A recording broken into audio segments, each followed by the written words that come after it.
Okay, so a while back, I was saying, like, as soon as I got a PC again, like, Geekdom and I were gonna, like, talk about The Last Jedi, and then, like, it took so long for the PC to, like, get built and all this other bullshit that I was just like, fuck it, Last Jedi's old hat now.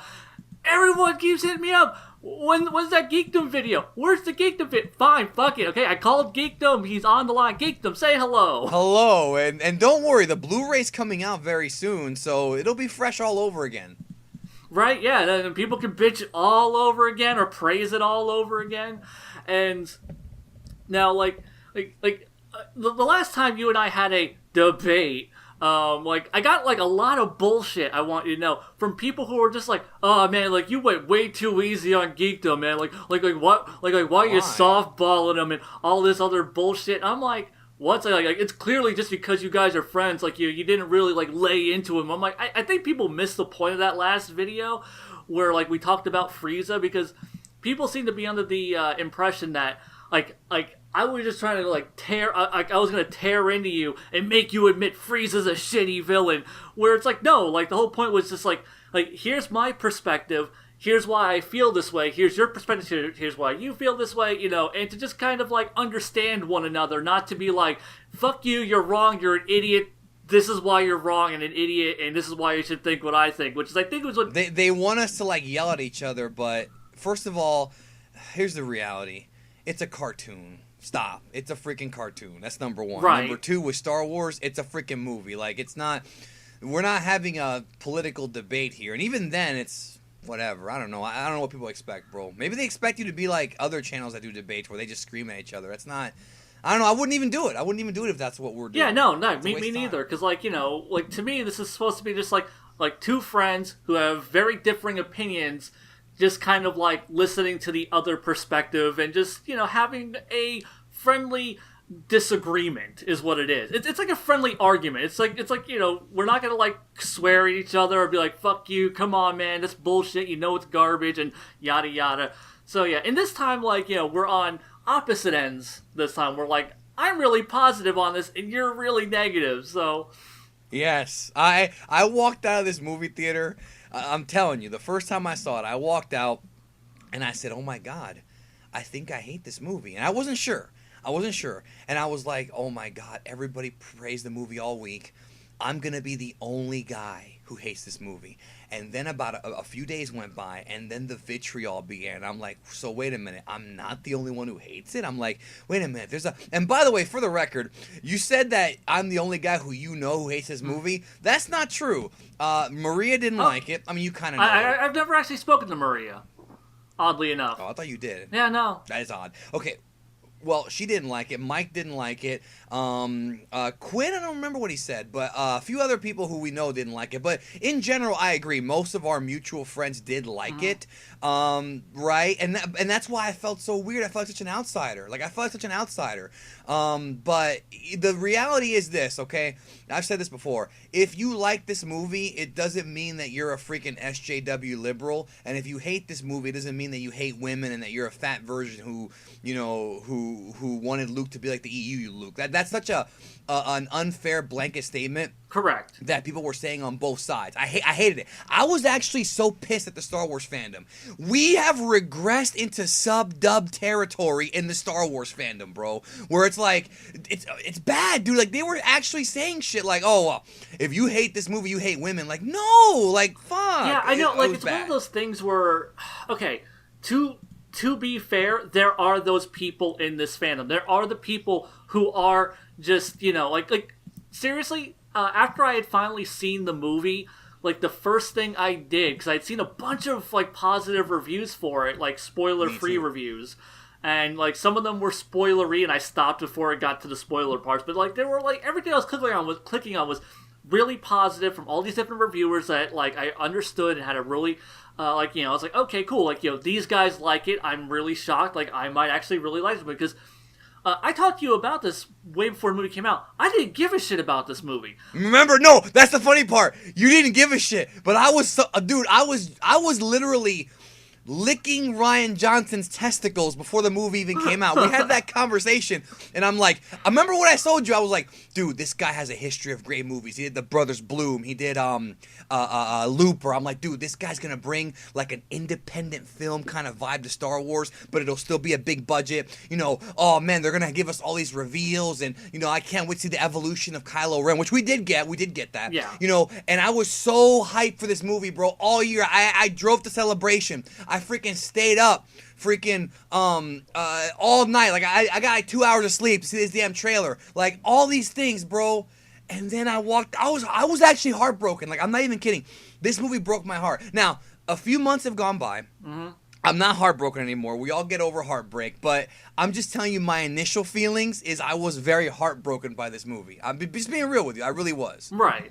Yeah, no, like, I get it. I mean, like, honestly, like, your reaction to The Last Jedi is kind of how I felt about Battle of Gods, where I was just like, this franchise that I had loved, I felt like I was almost personally betrayed by it. Like, it was just like, because I was hyped for Battle of Gods. Like, you know, people may think that I've always just been like, oh, I hate all new Dragon Ball. Like, no, like I enjoyed, like, the OVAs. I thought, like, some of them were, like, kind of shitty or whatever.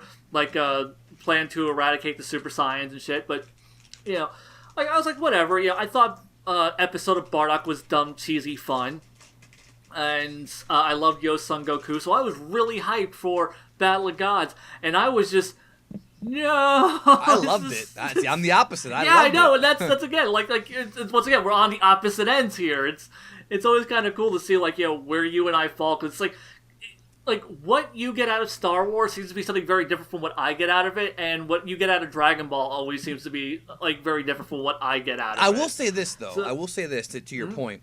There's been a lot of very good points made on both sides, because, you know, now we're recording this 3 months after the movie came out, or 2.5 months. Yeah. When the movie first came out, had we done this, I think it would have been a little bit different, because now that I've seen some time to breathe, there have been really good points made on both sides, and here's kind of my kind of philosophy on it.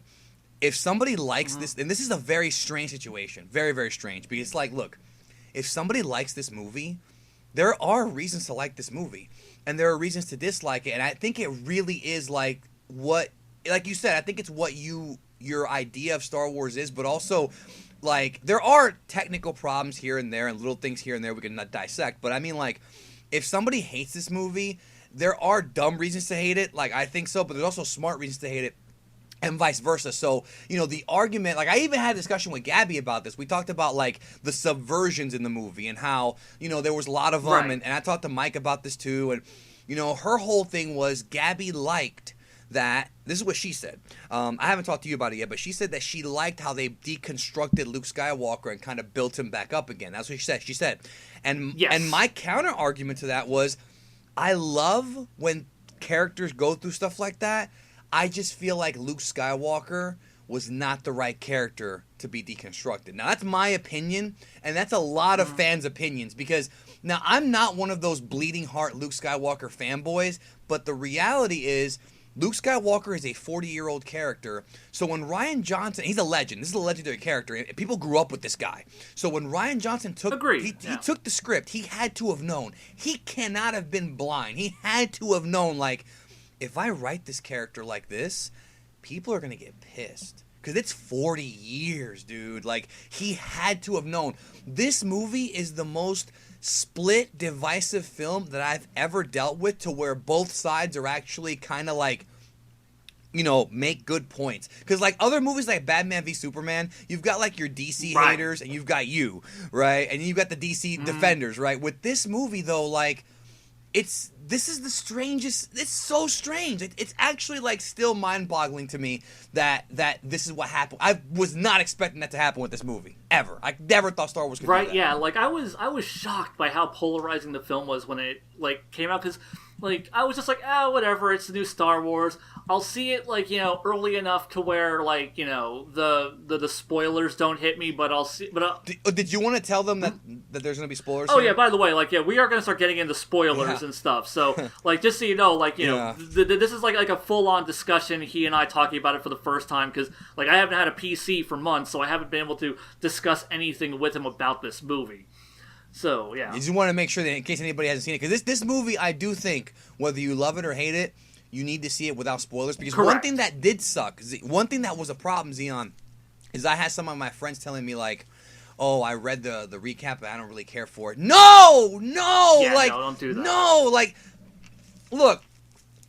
The thing about me is, I'm not looking to make friends. Like, I'm not looking to have people, take my side on this and say, yeah, Geekdom, we hate the movie like you.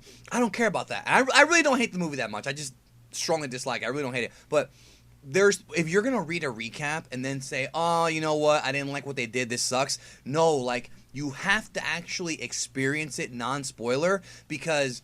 First of all, there's a lot of subversions, tons of them, and Rian Johnson plays with you over and over and over again in the film. Now, I thought, my opinion, he did it a little bit too much. I thought there was too many gotcha moments in this movie. But there's still enough to where if you read a spoiler and then go see it, it's just not going to have the same impact. To me, there was one gotcha moment which I thought was brilliant filmmaking. Again, I don't know if do you want to get into it. Or do you want to? It's your video, so I don't know how you want to do this. Just whatever comes organically to you, however you want to approach the points that you want to talk about, the things you like, disliked, etc. Okay, well, cause there's things I like too, but my favorite scene in the film, which I think was the best. It was the best scene in the movie. I have a smile on my face now, but I'm very split on certain things. Is the Snoke betrayal. That was the best scene in the movie because it's not just like, okay, first of all, there was some cheesiness. Like, I thought that you were gonna. I thought that was the thing that you hated because I haven't heard like all of your opinions on it. And when you said that there's like a big twist that you loved and a big twist that you hated, I was just like, okay, I thought that was the one that you were gonna hate. Which one do you think I liked? Shit, what was the one I was thinking about? When the Kylo Kylo taking over the First Order, I thought like that was something that you would have liked, and you would have hated the betrayal on Snoke and splitting him in two. Well, here's the thing. Here's kind of my opinion on it because you and I have not talked about this. This is our first time talking about it. There's a major issue with this movie that even you would have to somewhat hopefully agree with me on that has nothing to do with the actual movie itself. We just found this out recently. This is kind of new information. I had found it out from a friend of mine who works for Collider, and he told me some inside information, and then it became public. Basically, one of the issues with this trilogy is that it's not pre-planned. Like, the way you orchestrate a trilogy, the way I assume you do, the way it should be done is you don't have to have every detail mapped out, but you want to at least have the character arcs ready. Like, you want to have Kylo and Rey's character arcs at least in the back of your head, an idea of where they're going to go. That's not what happened here. When J.J. Abrams did Force Awakens, which, by the way, I love Force Awakens. I love that movie. And no, it's not perfect. There's a lot of issues with it. It's not a frame-by-frame remake of A New Hope, but there's a lot of similarities. But I love that movie so freaking much. JJ set up all these things, and then Rian Johnson said, you know what? Fuck that. I'm just going to kill all that shit. And then he just subverted the entire thing by killing Snoke, because everybody assumes Snoke is the big bad guy for the trilogy, and now we find out that Kylo Ren stepped up. Now, I'm going to break down why I like that scene so much in a minute, but the point is that what did piss me off, and this is not necessarily Rian Johnson's fault, this is Lucasfilm and their creative direction, is that there's no synergy between the books and the filmmakers. Well, there's very little. Not no, but there's very, very little. Now, one thing I do respect Rian Johnson for, and I don't know if you know this, but he's actually helping the novelization of Last Jedi. He's not writing it, but he's working hand in hand with the author. So the novelization's going to have a whole bunch of extra scenes, like Han Solo's funeral. There's a bunch of extra stuff in there that couldn't make it to the movie. That's actually really cool. Yeah, no, that is cool. And that's the thing, is that contrary to popular belief, I don't hate Rian Johnson, even though I did say I hated him at one time. The thing is, like, here's the thing.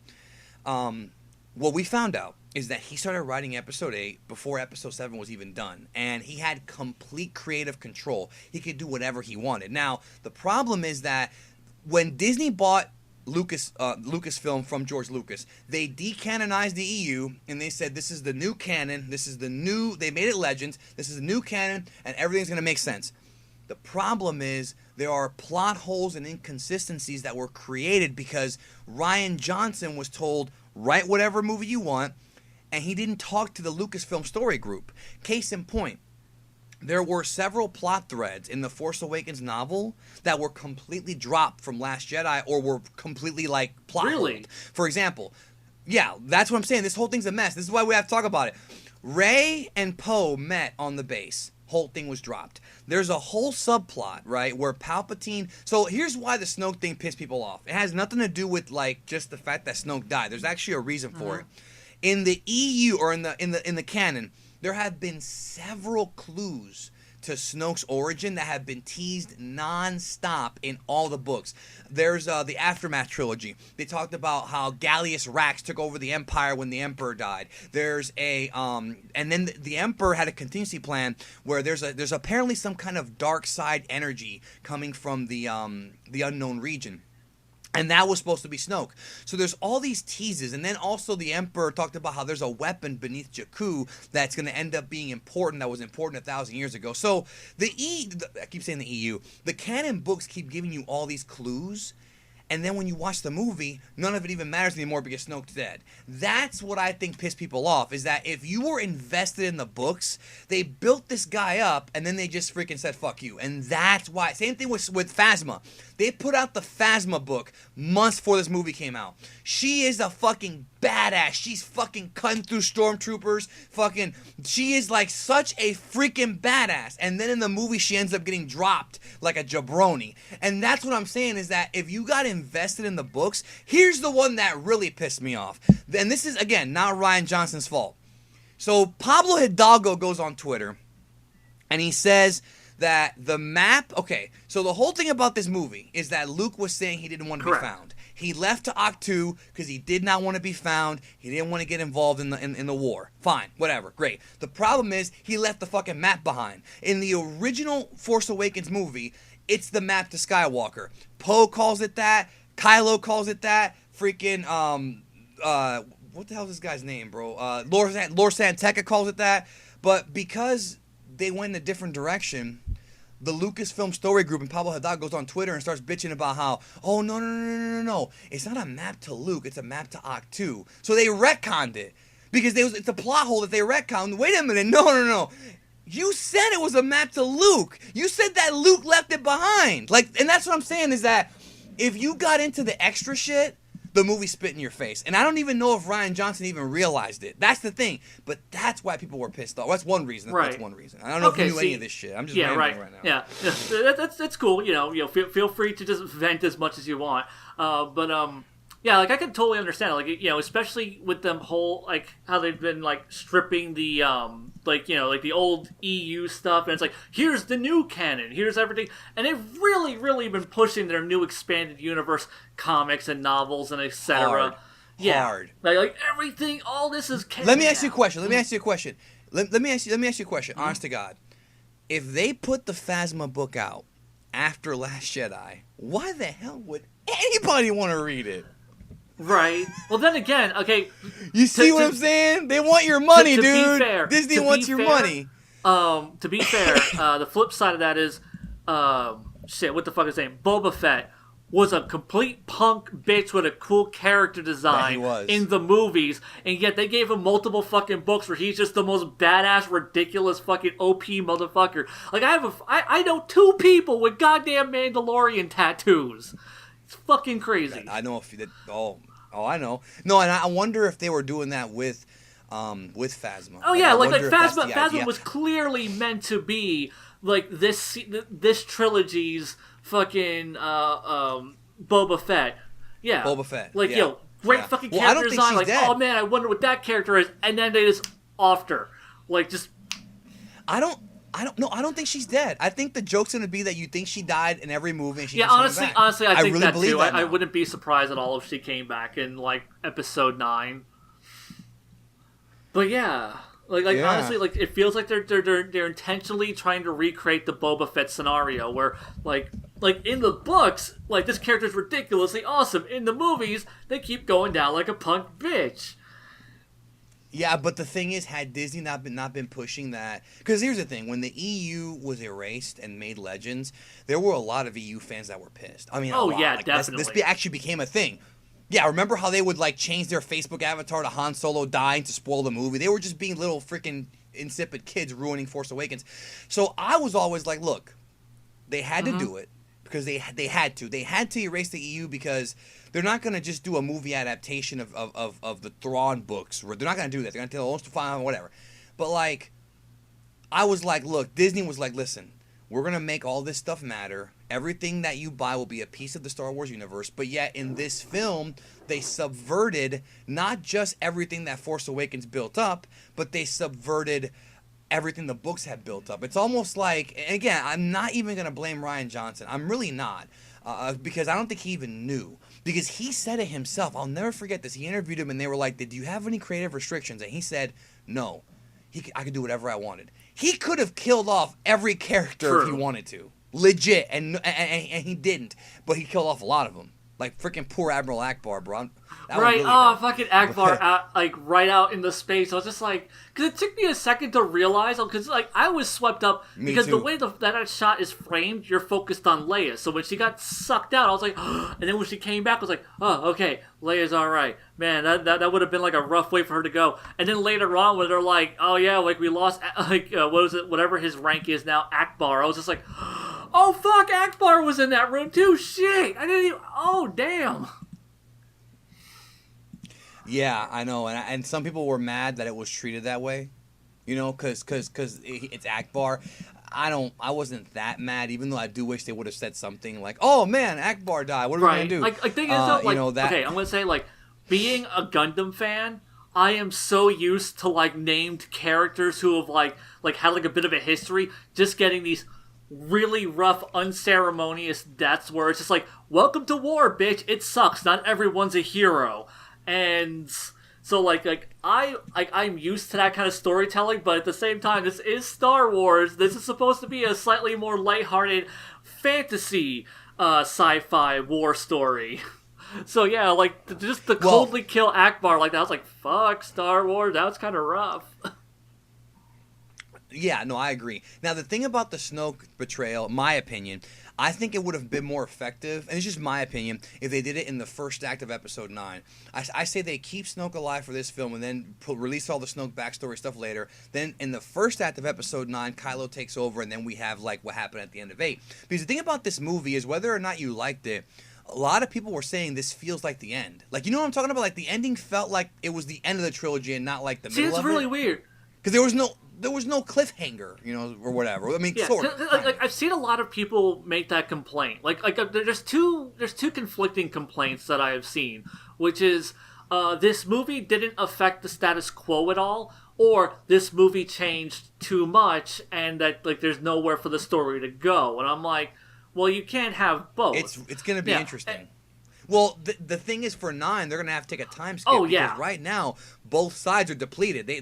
The First Order lost a shit ton of ships, and the Rebellion now, because it's now back to being the Rebellion again, they're, you know, they have nobody. Yeah, oh, yeah, like I want the next movie to be like a 10-year time skip. I want like a good 10-year gap. You know, Rey has, you know, like, you know, learn the Force a lot more. You know, she has like her own students now. Like, she's rebuilding the Jedi, so she has like maybe like 5 Padawan or whatever. You know, and like her and like her Padawan have to like go face the Knights of Ren and like take down Kylo. Like I mean, like I have really high expectations for Episode 9 now, because I feel like putting the Resistance in this horribly fucked situation has, you know, really upped the tension. Now it's just like you're gonna have them like really struggling, like really like keeping themselves underground, not confronting the First Order and rebuilding their armies up to where they can face the First Order on like any kind of even foothold again. So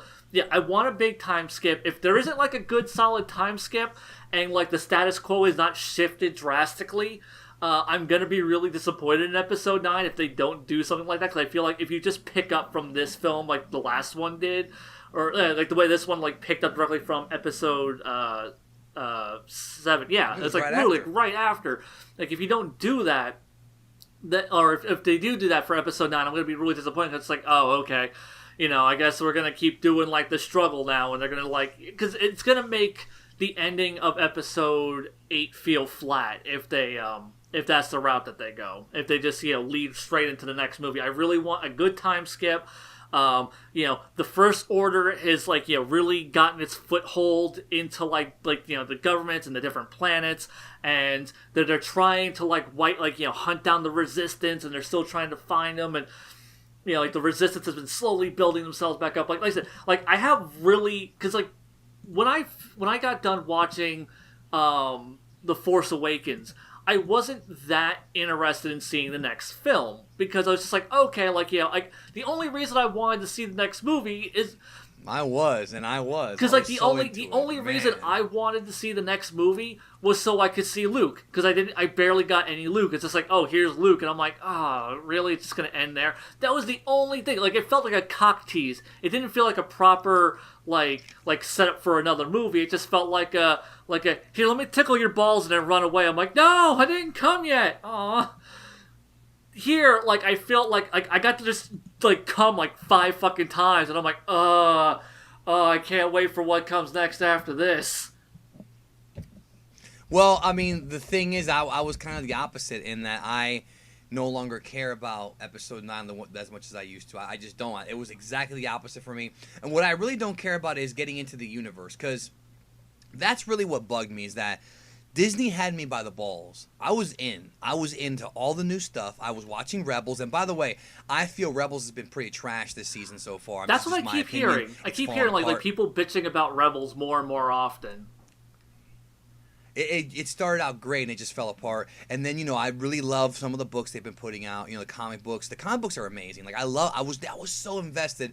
And then this movie came along and pretty much just spit in your face. And that's the way that I think a lot of fans felt, is that this movie spit in your face. The counterpoint to that is what you said, where, Rian Johnson's whole thing, what he's trying to do is he's trying to break down the Star Wars narrative. His whole thing is, you should, I get it. I get what he's going for. You can't pedestal these legends. Because the whole plot of Luke Skywalker was, it was a meta narrative. I talked about that a bunch of times, where Luke Skywalker was this legend, this legendary character in universe and out. And Rian Johnson's entire thing was, he did do these great things, in 1983, but he's just a human. He makes mistakes, and that was the mistake that he made, which ended up having Kylo go to the dark side, right, and that whole thing. But people, the counterpoint to that would be, well, Luke would never do that. And then, the other counterpoint would be, well, he's human, he makes mistakes. But then the other one was, but this is Luke the Redeemer. He redeemed his father. Why would he why would it even cross his mind to kill his nephew? And that's the whole thing, is you're literally having an argument with another fan that's going in circles, because there's no resolution. I think he shouldn't act this way. He thinks he shouldn't act this way. And it's just you can't win. You can't. Okay, fine. We'll agree, disagree with each other. And and I've heard you make that argument before. And everyone who likes the turn for Luke Skywalkerness, I'm super on board with it, because it's been 30 years. So, of course, Luke is a very different person now than he was 30 years ago. Shit, I'm not the same person I was 5 years ago. I can't imagine how different I'm going to be 30 years from now. And, you get older, you get more jaded. And I think the big important thing with that scene was, and I'm sure you've already heard this before, is that, it was a momentary slip of weakness. In the moment, Luke says it. It was a slight, just less than a second. He flicked his lightsaber on, and almost an instinct of fear, and then you see it on his face. You see just that oh my god, what the fuck am I doing? And then he just sees the face of his nephew, this person who trusted him, who loved him, just that look of hurt and betrayal. It's just that really got me deep down. I was just damn, because that was the darkest direction they could have gone with Kylo Ren's backstory, which is to feel that Luke was deliberate, Luke was the catalyst that created him. And I can understand why, why people don't like that. Yes, Luke is the Redeemer and all this other stuff, and because Luke even says I sense good in him still. And with Kylo, he says that he didn't feel. Yeah, but at the end of the movie, he told his sister there's no good in him. Remember that? And I feel maybe there isn't any good left in Kylo. That's the thing. Maybe this trilogy is going to end with Kylo unredeemed. He's just going to keep going further and further down this path of self-destruction. And honestly, like, I feel if Episode 9 redeems Kylo, I'm going to be disappointed because it's going to fucking completely undermine what they were saying, because it's going to make Luke to be a liar. You know, like, he didn't understand his nephew. Fucking, it's gonna make Leia seem like she just gave up on her son. You know, it's gonna make, like, you know, that's the thing I think is gonna make these legendary characters feel like trash people, that the fact that they gave up on their own family and they were wrong and he was redeemable and Skywalkers are all trash. Isn't that like the narrative now? Anakin was a dick, Kylo's a dick, like apparently Leia and Han, like, it was hinted that they were, like, bad parents, but we never really find out why. Like, Kylo's talking about how, you know, Han Solo would disappoint you. What did he do? Like, you know, I mean, like, I could damn. easily see Han being a deadbeat dad, to be honest. Me too. I mean, we'll see when the movie comes out. But now, one thing I will tell you, though, that about this is what actually did piss me off is not so much how Luke was going to kill his nephew. I mean, yeah, that was just, it irritated me, but the fact that he was going to kill his nephew brings down the Hutt on him, he survives it, and then he goes into exile. Like, that actually bothered me, and I'll tell you why. Because your sister's out there, the galaxy's out there. He knew Snoke was around. Like, he obviously knew about Snoke, and he knew that Snoke was powerful because he was seducing his nephew, and he knew Kylo was around. And the fact that, now this is what I think is uncharacteristic. The fact that Luke wouldn't go and, like, talk to Leia and, like, say, look, we got a problem because this guy Snoke's out there and your son is out there with him. The fact that Luke wouldn't at least have done something, and maybe the book will fix all this, bro, I don't know, but fuck that. Right. We're talking about just the movie. That bugged me. That pissed me off, because I think the idea of him just leaving and, like, you know, leaving the galaxy in danger at the hands of Snoke and at the hands of Kylo, that I think was more uncharacteristic, bro. I really was. And people have compared it to Yoda going into exile, and that's not the case, because the Yoda exile was a little bit different, because in the Yoda exile, he went into exile because he realized that that was not the day of the Jedi, that the Sith won that day and that was it. I feel like with this situation, Luke could have gone to Leia, and, you know, it just that seemed very unrealistic. Okay, so it just really did. This is the thing I have to kind of disagree on, because I do kind of view it, because I would agree with you, like, why wouldn't Luke do this? But, like, this feels like such a Jedi thing, which is, oops, I fucked up. Time to not take any goddamn responsibility. It's what fucking Obi-Wan did. It's what Yoda did. And, like, you know, like, Luke even brings up, you know, that the legacy of the Jedi is failure and hubris. You know, yeah. I agree with that. I love that line. It is my favorite line in that entire movie, because I've always felt that the Jedi were too far up their own ass. So when Luke... Yeah! Say what? Sorry.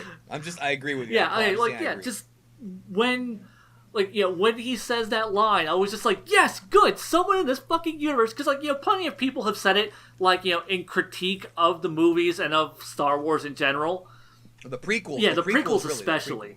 And, you know, people have been saying that since then, and I've even heard people make that argument in the case of, like, the expanded universe stuff about, like, you know, like the Jedi and how they kind of suck. And here, just to have someone in universe just go, no, the Jedi aren't fucking wonderful space wizards who fix everything. Like, they fuck things up, and they fuck things up bad. And when they do fuck up, they just drop their shit and go, nope, I'm done, fuck it. And, like, you could say, like, oh, like, Yoda knew that this wasn't, like, you know, like, the Day of the Jedi was the Day of the Sith, but it's like, none of that's actually conveyed in that movie. He just goes, oh, fucked up I did, into exile I must go, and then that's it. That's it in the movie. See, no, you can't bring up the book. But the book fixed it. The book is not the movie, though.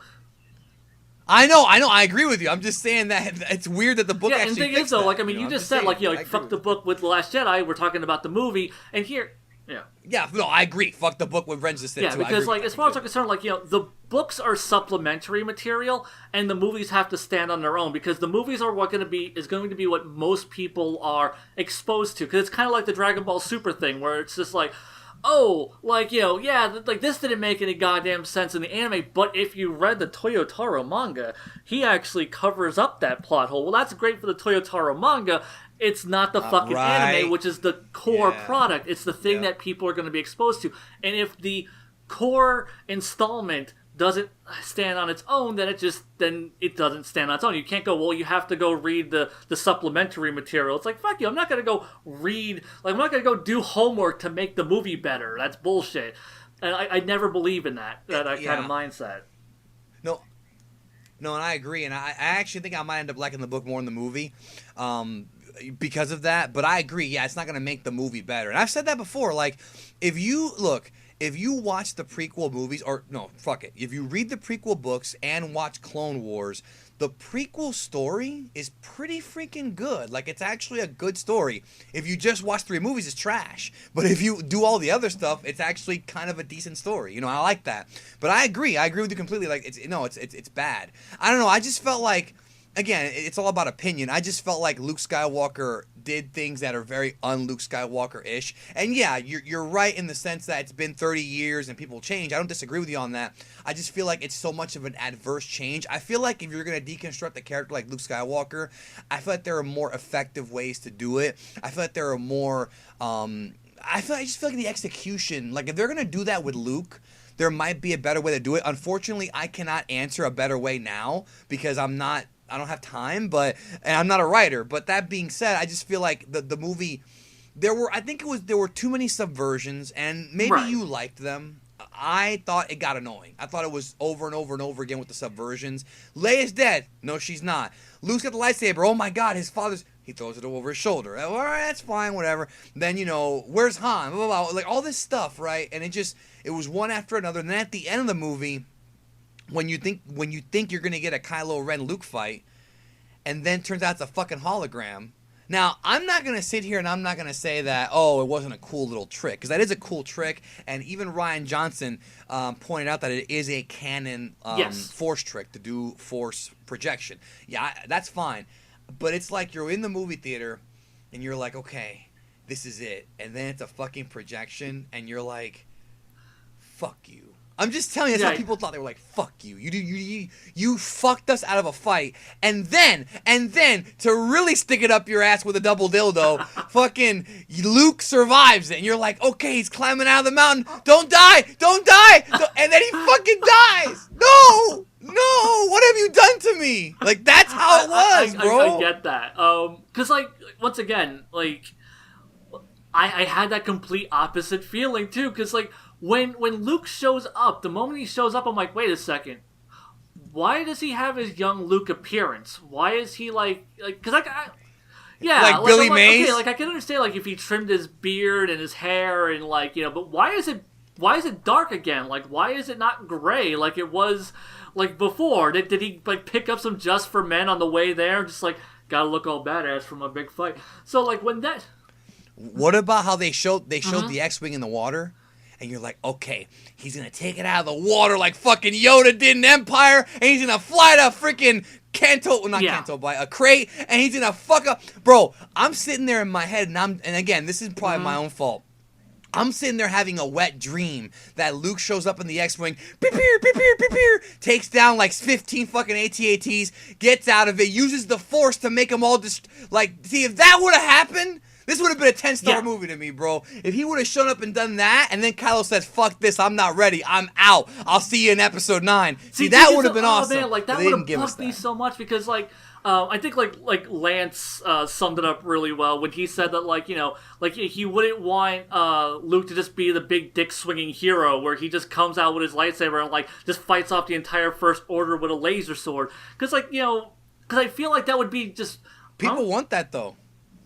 Yeah, people want that, right? And being real with you, and it's kind of one of those things, kind of like and going back to like Dragon Ball fans, because this is it's I think it's what our audiences would be most familiar with for like a parallel. It's like people want like wouldn't it be cool if Super did this thing, and then when Super does this thing, it's like, oh well, they did it shittily, because like I feel like people want style over substance. They want like that big bombastic cool thing, even if it doesn't like. even if it kind of like undermines the story or the characters, because like I feel like if Luke goes and like fucks up a bunch of AT-ATs and then like has this big fucking over the top duel, it's like then you're starting to get into like the prequel territory, which is why I don't like the prequel lightsaber battles other than the Darth Maul fight. Because the Darth Maul fight felt unique and interesting. Like, oh, he's this cool acrobatic fucking dude, and he has like this doubles. Oh, yeah, like Ray Park is awesome. Really sells that fight, and he felt so different. And even though Mr. Plinkett argues that that the fight lacks emotion, I feel that whenever Qui-Gon died, and you see there is more aggression in the way that they're fighting after that point, where it's him and Obi-Wan fighting. And I love that fight. That fight felt so different from anything else we had ever really seen, like in a Star Wars movie. And then when you have Yoda flipping around, it's just like, oh crap, this is really stupid. And you have Dooku flipping around, like, oh, this is really stupid. And you have fucking Sidious doing like a corkscrew jump in the air, and then like fucking slaughters 3 Jedi Knights. Yeah, I agree. I feel that's dumb. the territory you start getting into. Is like people want like those kind of fights, and I'm like, no, like I wouldn't want that. Like I found it so fascinating to see because it's, to me, it's a far more poignant use of the Force to see, instead of him being like, oh, I'm gonna like crush these AT-ATs and lift them into the ground and chop them up with my fucking lightsaber, and then I'm gonna like go fuck up Kylo Ren. Like to see him being like, it's kind of how I wished Yoda would have been, where in the prequels, where like instead of pulling out a lightsaber, you see him just using the full mastery of the Force to do something completely unseen before in like this new way. And like Lance put it, like this is the first time in a long time the Force has felt magical. It's felt powerful. It's felt bigger than anything, because the prequels made it feel so reductive, where it was just like, oh, we're gonna like use the Force to like move things. It's just like oh, I grabbed my lightsaber, oh, I pushed over a droid, and oh, like now I can do flippy shit with my sword, and like, oh, like the Force is these little microscopic organs. It felt so small and reductive, and made it feel so unimpressive. And here it brought back that majesty, that magic that the Force had. Seeing him do that, where he's like levitating on the rock. And yeah, like it was heart-wrenching to watch Luke die, and I could see why people were like, no, god damn it, I finally got my Luke Skywalker back and you killed him. But it felt like such a poignant passing of the torch, like when Obi-Wan died against Vader, where he just puts his lightsaber up and he dies there. Except here, he was pushing himself to like the very limits of his mastery of the Force, and it was too much for him, and he just collapses and dies. And it's like, that was a big emotional moment for me. Like where you're filled with rage, I'm like, I'm not crying, fuck you, Star Wars, I'm not crying. Well, if the rest of the movie didn't fill me with rage prior to it, then I wouldn't have been felt like that. Mm-hmm. Just to be honest with you, because the thing is this, like I agree with passing the torch, but one thing I've learned from talking to Star Wars fans is a lot of them came back for this trilogy because they wanted to see the old cast back. That's really why a lot of them came back. Definitely. Nostalgia is a very powerful thing. Yeah, now I will tell you this. I think the most interesting character in this trilogy is Kylo Ren, and this movie... Definitely. This is the Kylo Ren movie. Yeah. Like, I almost wish he was a good guy, because I'm kind of cheering for him.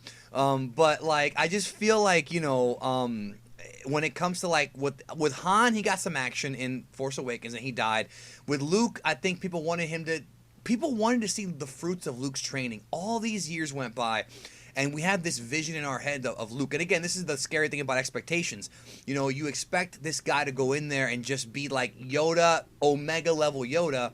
And we saw something like that with the Force projection because it killed him. But I think, even though it didn't have to go down cheesy prequel territory, I think having him actually show up physically, I think would have held more emotional weight. I think it would have. And I think I knew we were in trouble, bro. And again, this is my opinion. When he showed up to meet Leia, and I knew Carrie Fisher was dead, I actually shed a tear for the real Carrie Fisher. And during that scene where he gives her the dice and everything, I felt nothing. I swear I felt nothing. And I'm like, there's something wrong here. Like, something about this movie did not resonate with me emotionally, and I don't know why. I still don't have an answer for you. Yeah, I mean, Like, I don't you know. know, it seems like it really is just like, there are so many things that bothered you that even like something that was well executed, maybe like a big emotional beat that should have hit you hard, you were just like, like because you were so burnt down and tired on it. Because you said you saw this movie 4 times, right? I did. I saw it 4 times. Because the first time I saw it, I was, people kept saying, "Oh, well, when you see it the second time, you'll appreciate it more." And I want to get to that real quick. We didn't even finish that conversation about one thing I did like, the Snoke betrayal. So, okay, so like real quick, the second time, the Snoke. Okay, so the first time that the Snoke betrayal happened, that was one of the most shocking twists. Even though they telegraphed it, it was very Saturday morning cartoon, all right? Because he's sitting there like, I cannot be betrayed. And I'm just watching this like, I don't know if I'm watching Dr. Robotnik and the Sonic the Hedgehog Saturday morning or the Shredder, bro. Like, he's just sitting there, wispy mustache. But I'm seeing the lightsaber turn, right? And I'm like, okay. In my head, I'm telling you my first experience, I'm like, okay, Kylo is actually going to betray this guy. But I'm thinking Snoke is just gonna fucking pull it right out of his fucking side and be like, how dare you, boy? And then he fucks them both up. No. He's talking all this shit, and I love, okay, first of all, that's a great fucking scene. What I love about that scene, all right, I'm gonna tell you what I do love. We're gonna go positive for just a moment here. That is brilliant. That's actually brilliant writing, because the whole plot here is that Rey thinks that she's got Kylo figured out. She's like, oh, I sense that I know what you're going to do. I sense you're going to come to the good side. And then this other motherfucker, Snoke, right? He's like, I know what you're going to do. You're going to betray her. You're going to kill her, whatever. And they both think they have our boy. This is why I like Kylo. Definitely. It's my favorite I already character see of where the you're going with this. Yeah, I'm totally on board with that. And they were both right, and they were both wrong. Like, I see you turning the lightsaber. I see you igniting it and killing your enemy. Wow. And then what, first of all, I was so shocked in the movie theater when that happened, right? It wasn't just that he killed him, but he stabs him. Then, remember the scene. The lightsaber comes toward the camera, right? And you hear the fucking dun dun dun dun dun dun, and then she grabs it her hand goes up from the bottom of the camera and grabs it. And then she gets up, and they have that moment where they look at each other, and they're like, I want to fuck you, because that's what it was. I don't care what anybody says. They wanted to get down. Then,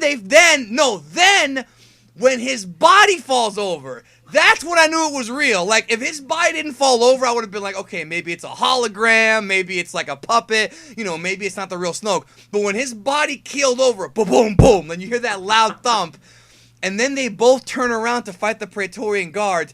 I swear to you, my jaw was still on the ground.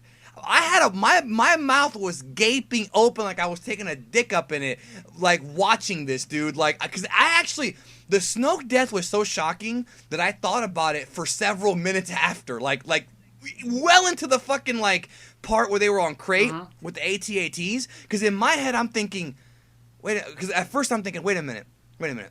If they kill Snoke, who the fuck is the villain of this thing? Because here's the thing. This is an example of a good subversion. You're supposed to believe that Kylo's going good. Like, okay, Kylo has been redeemed. She was right the whole time. Luke was wrong. He can be redeemed. Then, after they wipe out the Praetorian Guards in that super violent fucking fight, which was great, she's like, quickly, we have to stop the ships from killing the rebellion or whatever. And then he's like, let it go. And then you're like, wait a minute, what the hell? He's like, yeah, I didn't kill him because I'm turning good. I killed him because I'm taking his fucking spot. And that was fucking great because, let me tell you why that was great. Because the Kylo Ren character has been a Vader fanboy from the beginning. That's what he is. J.J. Abrams said that. With him killing Snoke, he realized that he doesn't want to be Vader anymore. He wants to be better than Vader. He wants to do what Vader could not do but wanted to do, and that's take out the fucking Emperor and take his spot. So Kylo has killed all of his father figures. Han Solo, Snoke, and, well, he didn't kill Luke, but he was, I guess, involved in the death of Luke. So all of his father figures are gone. In other words, it was him kind of reclaiming his birthright, so to speak. And that's why that scene was so powerful, in that you want him to turn good, but that's not the character, bro. He's a fucking dick, bro. He's a dick. He wants it all. And he did it. And he freaking did it. And the one thing that is a disappointment about Snoke is how amazing Andy Serkis was in this movie, bro. I love Andy Serkis. He was, bro, just every line, right? He has that fucking Emperor Palpatine vibe, but like different. Like, the next Vader. Like, and I'm just like, I want 5 movies with this fucking guy in it, bro. Like, I was so hyped for him. Like, the way he talks, bro, I just love it. I love it how she tries to attack him, and he just, with one finger, he just moves her away, bro. And I'm just like, I'm watching this movie, and I'm like, this dude is gonna be impossible to beat. Only Luke with max power, bro, with blue hair or gray eyes is gonna be able to beat this fucking guy. And then fucking Kylo cuts him in half. So I'm like, yeah, that was cool for Kylo, but they really did build him up as a big deal, even in this movie. Look, they are all dying. Like, and then he's laughing. He's like, we're going to go to the island and destroy Skywalker. Because look, I'm sorry, yeah, it was cheesy, but I like cheesy villains. I have a weird soft spot for them. It's Star Wars, the though. Shredder. Like, you need the cheese. Like, the shit was inspired directly from fucking Flash Gordon. It is supposed to be sci-fi pulp camp, silliness sometimes, and that's why I think Star Wars is just at its most fun. Yeah, and I loved it. That being said, I want more Snoke, and we didn't get it. And the thing is, people were bitching about how we never got his backstory answered. And while I do agree, you were on that tangent for a long time, because I remember you bitching like hardcore, like fuck it, I don't even care about Snoke anymore. Well, I don't. I mean, I'm just being honest with you. I don't. I don't care about... In other words, what I'm trying to tell you is, had they revealed his backstory before Episode 8, that's one thing. They still haven't revealed his backstory. So when they put out his backstory now, I'm not going to care if he's dead. Okay, that's what I'm saying. Yeah. Unless he comes back in the next one, which is possible. How do you feel about Sidious?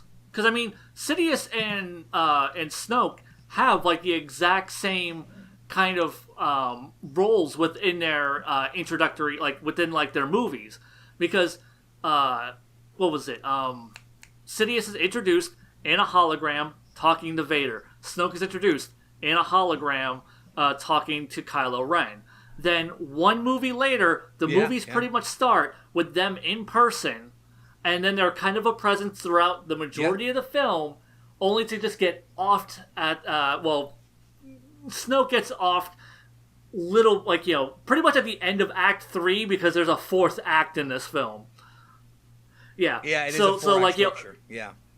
I was actually going to ask you about that, because I feel... Did you think it should have ended there? Honestly. Do you think that if they would have ended the movie there, it would have been better? Because I feel like what they do afterwards with Luke and with the whole, the hope of the Jedi, and, Luke being, the new hope. That he was always that he was always titled to be. He's inspiring this whole younger generation of potential Jedis and all this other stuff. He put him putting the fear into Kylo Ren, and him kind of making up for all of his past failures. I feel like you really needed that scene to round out the rest of the movie. Honestly, the only thing I don't like in the 4th act is that fucking scene with Rose and goddamn Finn. Because that fucking undermines. It's we're only gonna we're only going to win by protecting what we love instead of fighting what we hate, and it's just yeah, congrats, bitch, you almost had them all killed. That's what he was doing. He was protecting what he loved, his friends. He was. And we just saw a sacrifice in the previous act with Aldo. Yeah. That's what you do in these movies. Plus, that's Finn's character arc. Look at Finn's character arc. He betrayed the First Order. He beat Phasma in a fight. That's it. You could have killed him right there, and I would have been happy. I would have been happy if he died. Happy because I would have missed Finn as a character. But in the same way that I'm going to miss Luke, it felt like an appropriate end. He's coming back. He's gonna be force ghosting it up. But I'm talking about the physical being of Luke. He is dead. He is gone. So. Yeah. Well, I think in the next movie, I don't know for sure, but I think the idea that they're gonna play with, because this is kind of teasing this movie, and JJ talked about it, is that Kylo's gonna be super fucking lonely. The idea is gonna be I hope they do this. At the top, even though he's at the top, he's the leader. he's gonna be super Oh, freaking yeah. lonely because his dad's dead, his new dad Snoke is dead, his mom is not around. I don't know what they're gonna do with her, and then Luke's probably gonna fuck with him as a ghost because he even said he's like, I'm gonna follow you. If you strike me down, I'll follow you around everywhere you go. So he's gonna be a ghost. He's gonna be haunting Kylo Yeah, Ren, like bro. I really hope they build, because like I'm so worried about where JJ, because like I'm thinking about all the possibilities now where they could go with this stuff. What they can do with Force Ghost Luke and what they're gonna do with Kylo Ren, because Kylo Ren really is the core of these new movies. And I'm like thinking about all the like things that they could do. What they can do with Rey. Like I was talking about, like have Rey train new Jedi, have her own Padawan, and then they go fight the, like all these things that they could do for the last installment. And I'm worried that because J.J. Abrams, he's a mimic. He's not like an artist. Like, he's You're right. He's good at You're imitating right. other styles and, recreating the things that he grew up with and loved. Here, he has to really craft a completely original Star Wars movie. He was phenomenal for Episode 7 because you need to, like, get back to brass tacks.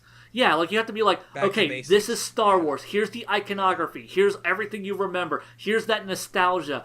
And then here comes Episode 8 to just trash all that to be like, okay, now we're going to build a completely original film for the finale. Well, here's the thing. It's actually scarier than you're talking about because there's more to it. He can't rely on nostalgia as much as he used to because Carrie Fisher's legitimately gone, Han Solo's dead, and Luke is dead. Luke will be in it, but he can't do that. He's dealing with a divided fandom because no matter what you and I say, the real world, this fandom is divided over this fucking movie. He has to figure out a way to bring the people who like Last Jedi and who hated Last Jedi to watch his movie multiple times so it makes a lot of money. He has to deal with that and the pressure of Disney saying, oh, well, Han Solo might fail and he's coming up after Han Solo, and there's so much pressure on this guy to end the saga right and to not have it. And I can't even imagine, like, if I was him, I wouldn't even know what to even do. How do you bring everyone back and make everybody happy to close this thing out?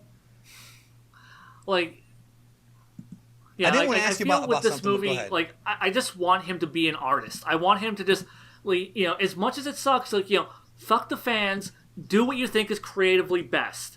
And even if it results in a movie that I hate and you love, at least, he's taking a creative stance.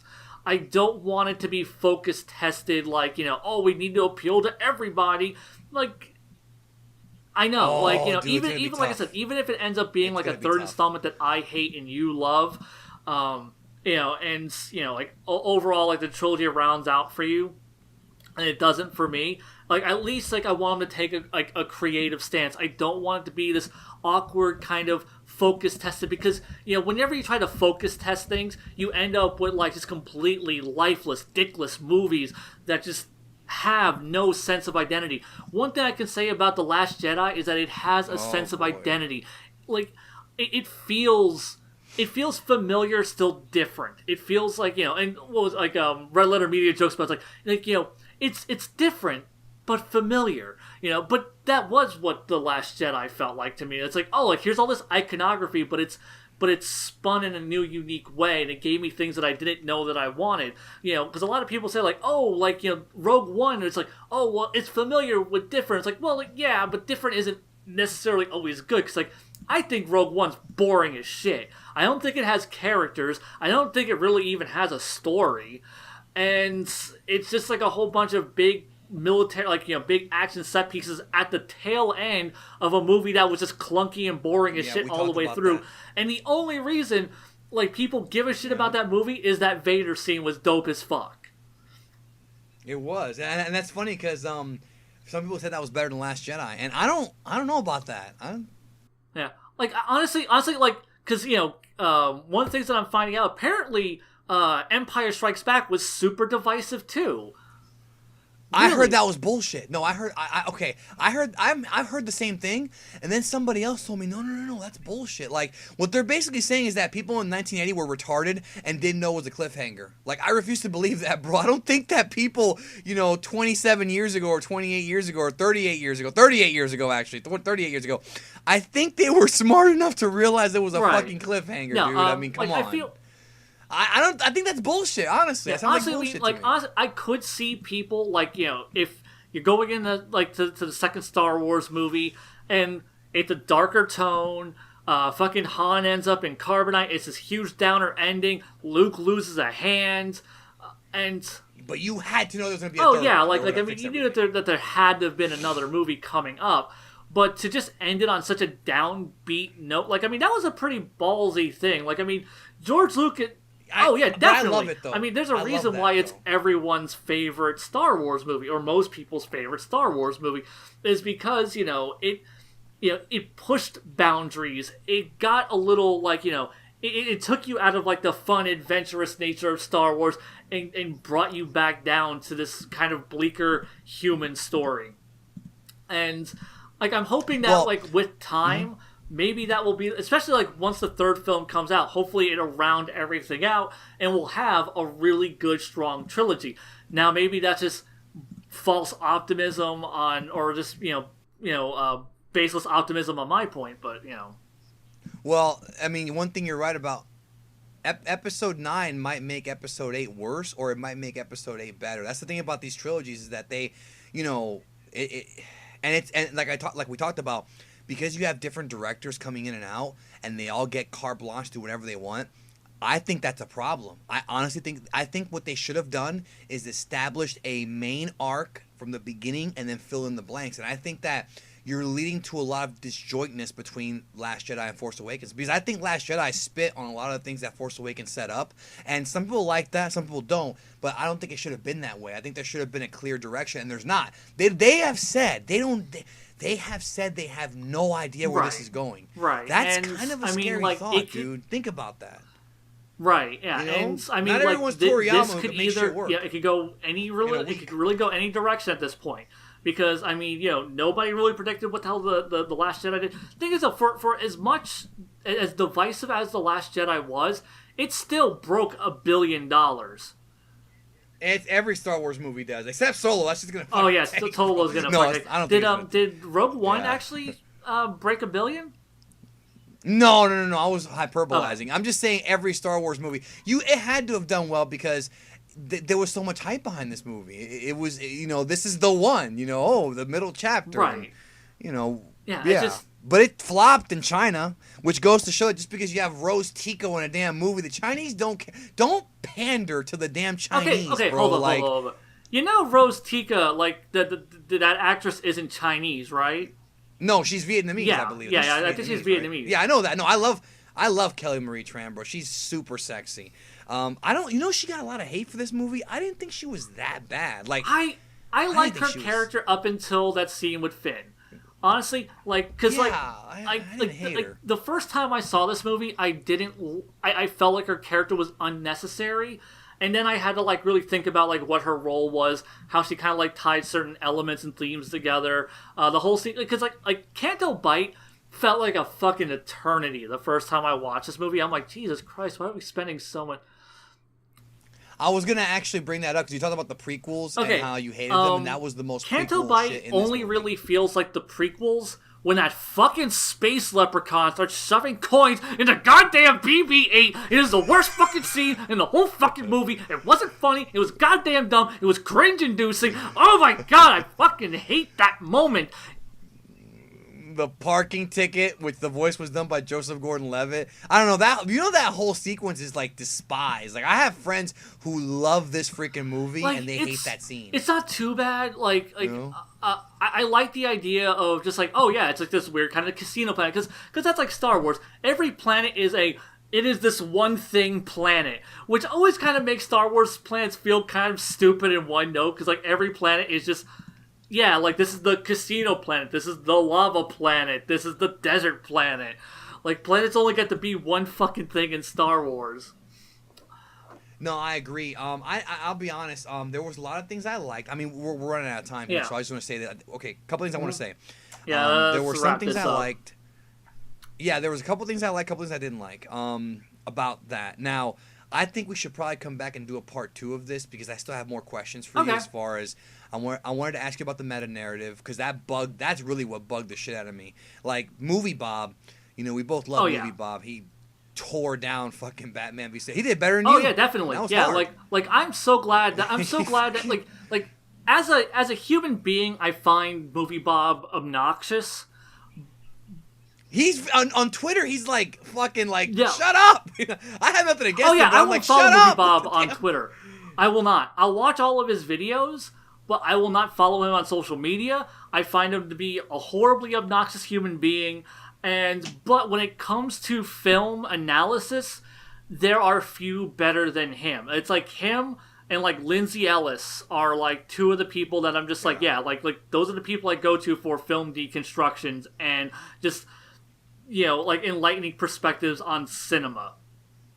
Yeah, he talked about the meta narrative, and there was a meta narrative here. Even Ryan said it in the interview he did that the movie's very meta, which actually bugged me. Which I think we should talk about that in part 2. Definitely. And I wanted to ask you about what was the other thing I wanted to ask you about? There was the meta narrative. I wanted to ask you about the political narrative, because that I think people are a little bit magnetizing the political narrative. Yeah. But with this film though, it's hard to argue that there wasn't some kind of Disney influence, especially with that final scene with the boy in the broom, because that scene, bro, was so like, when you wish upon a star. Like, I never thought of it that way, but yeah, I can see it now the way you phrased it. I mean, we can get into that for part 2. Like, honestly, like, I feel kind of bad because, like, I'm like, yeah, we're gonna do a video, and then, like, we're gonna talk about it. It's just like it went on so long that it's just like you got shit to do, so it's just like, well, fuck, part 2, guys. I would stay with you, but I've got somebody very important I gotta talk to in a couple minutes. I would stick around though. I don't mind. It's just that we should just do a part 2. Plus, are they gonna listen to? Some of them will, but I don't want to keep people going for like I mean, people will listen to the Dragon Cast, and those are 2 hours each. But still, like we'll come back for a part 2 when you and I are both a little bit more free. Because I still have some questions for you as well. So yeah, we can follow that up. If you guys want to hear us talk about more Star Wars, specifically the Last Jedi, tune in for the second part. I have no clue when it'll be out after this one, but it'll happen. Oh, definitely. We'll tape it soon, bro. I mean, I'm busy for the rest of the night. Well, not the rest of the night. Yeah, I have to work. I'll be back super late. So yeah, I mean, we can arrange another day to do this. Maybe next week. Geekdom, is there anything you want to say as a closing statement to this part? Yeah. No, we'll talk more about it next time. Yeah. This is a long movie. This was the longest Star Wars movie ever, and you're right, it's 4 acts, so it's like, yeah, we didn't even talk about there's the so much. pores. I might take notes There's a lot left to talk about. There's a lot, so we can have some more talking points. All right, till next time, guys. Oh yeah, I have a lot to say about Holdo. And also, Holdo, we didn't talk about I'm sure Holdo you do too. Both positive and negative, but we'll get to that. Yeah. So hope you guys enjoyed this. See you for part 2 whenever that gets uploaded. Till next time, guys. Zeon out. Bye.